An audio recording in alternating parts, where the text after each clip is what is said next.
Hello and welcome to Lovely English Stories. Thank you for stopping by. This story is written for advanced English learners. Ready?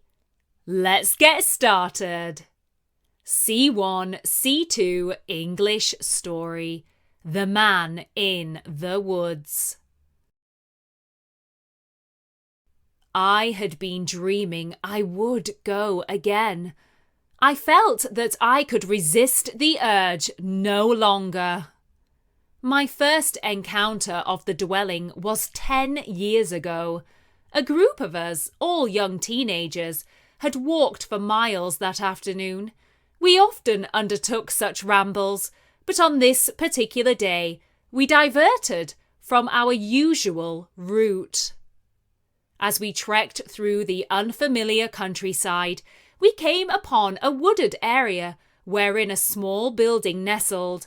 The stone exterior walls were circular, topped by a conical thatched roof. There were two small unglazed windows furnished with wooden shutters. Between them stood a heavy, dark oak door, embellished with a hefty iron knocker. As we approached, we could see a mature man sat in a battered, much-used oak chair. On becoming aware of us, he stood, a person of towering height, which accentuated his striking appearance. With a long face framed by unshorn, dull, blonde hair, piercing blue eyes, and aquiline nose, he was majestic. Although in places his clothes were threadbare, in others patched or torn, this did not distract from his arresting presence. On reaching the dwelling, the man walked down a rough path towards us. At first, we were apprehensive, but he proved to be friendly, and we were welcomed into his home. The interior was like a TARDIS, and far larger than it appeared outside. In the centre of the room was a fire, on which a simmering stew of some sort was cooking in a large cauldron. Scattered around were floor cushions on which to sit. There was a bamboo screen which separated the sleeping area. An old-fashioned tin bath hung on a hook hammered into the wall. We were told toilet facilities were outside and considerably basic. We felt as if we had been transported back in time. It was surreal. The man's name was Kane. He relayed to us the story of how life had brought about his present-day existence. I will recount, in brief, his narrative as best I remember it. My childhood was happy and carefree. My sister and I were blessed with loving parents. Our family lived in the countryside, only 3 miles from the nearest town. Looking back to this time, I think life was idyllic. At school, I was always good at sport, especially rugby. Although physically challenging, I enjoyed building up my fitness ready for the intensity of forthcoming matches. Having both the technical and physical ability, an excellent work ethic and willingness to learn, I was selected to join the prestigious Birtley Academy for Rugby. I was dual registered to both the Birtley and my school until I reached the age of 18, when I was contracted full-time to play rugby at the academy. As only those with the ability to succeed were taken on, I was honoured to be accepted. Once at the academy club, I followed a strict training regime to ensure that I was at the standard required. Eventually, I was selected to be a substitute at certain matches, which I enjoyed. After proving my worth, my aspirations were rewarded a few months later when I was signed to a national rugby team. I was ecstatic. Not just the game, but the camaraderie between players gave me pleasure, especially when strict training resulted in our team winning a match. However, after just 3 years of success, I had to retire from rugby due to several injuries. The most concerning was brain trauma caused by blows to my head during play. The post-concussive symptoms were permanent. I suffered from poor concentration, memory difficulties, and brain fog. I was devastated, but over time realized that I needed to find a new career, which was also enjoyable. After much soul-searching, I decided to promote my paintings. I had completed several during my convalescence. Although not art school trained but self-taught, I had received several positive comments about my work. Over the next few months, I worked on my art, but managed to sell only 4 landscapes. It was clear that I could not sustain this way of life. My savings were dwindling, and with no significant income, I made the decision to seek other employment. However, my options were limited due to the neurological symptoms from which I suffered. Eventually, I secured work at a local supermarket. The role entailed the restocking and tidying of shelves during closing hours. I enjoyed the job, especially the friendship between colleagues. The wage was enough to cover my expenses, but little else. All was well until one fateful day when I received a letter from my landlord.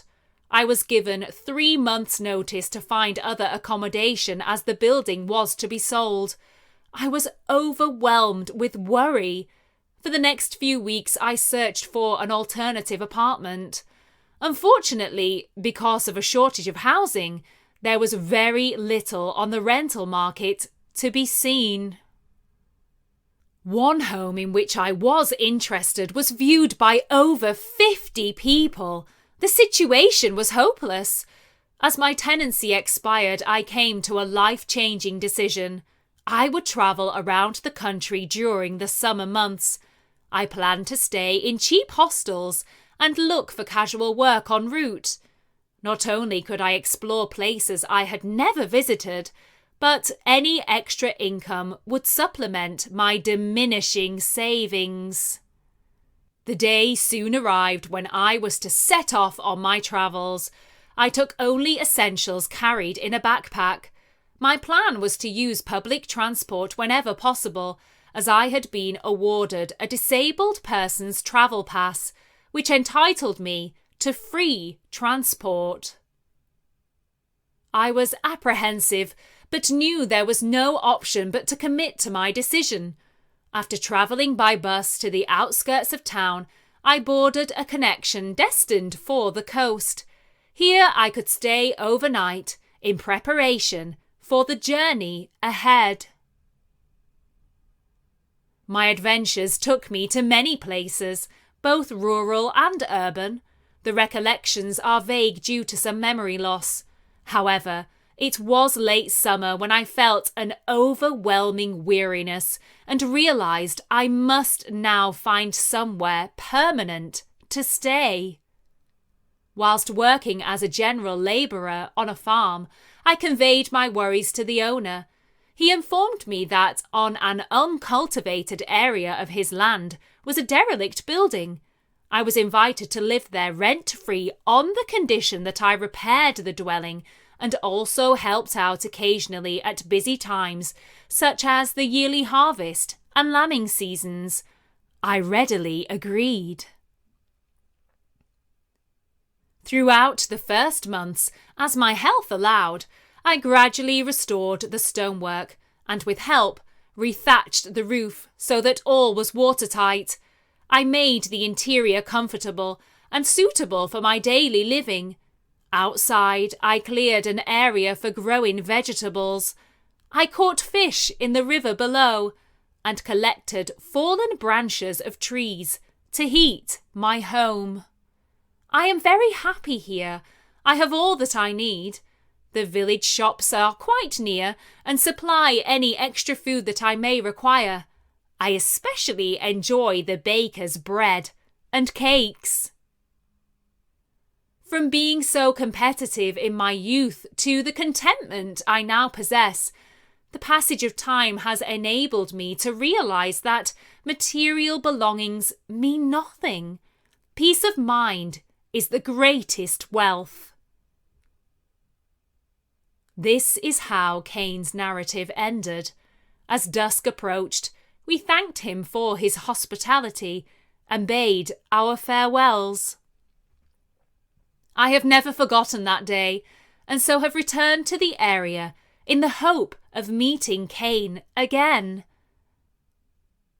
After first calling at the village, I inquired about him and was elated to hear that he still lived in the woods. The locals often visited Kane at his strange house to check on his health and well-being. I purchased what I was advised was his favourite cake from the baker, and after parking my car, set off on the walk towards the woods. The countryside was alive with birdsong, and the views were as stunning as I remembered. As I neared Kane's home, the feeling of déjà vu came over me. There he was, sitting at his doorway on the same oak chair. I walked up the path towards him. He smiled broadly, and I knew that he remembered me after all this time. I smiled back. This was going to be a wonderful afternoon. Would you like to live in the woods like Kane? Tell us in the comments below. We hope you enjoyed this lovely English story. Thank you for stopping by. And don't forget to like, subscribe and share. See you soon.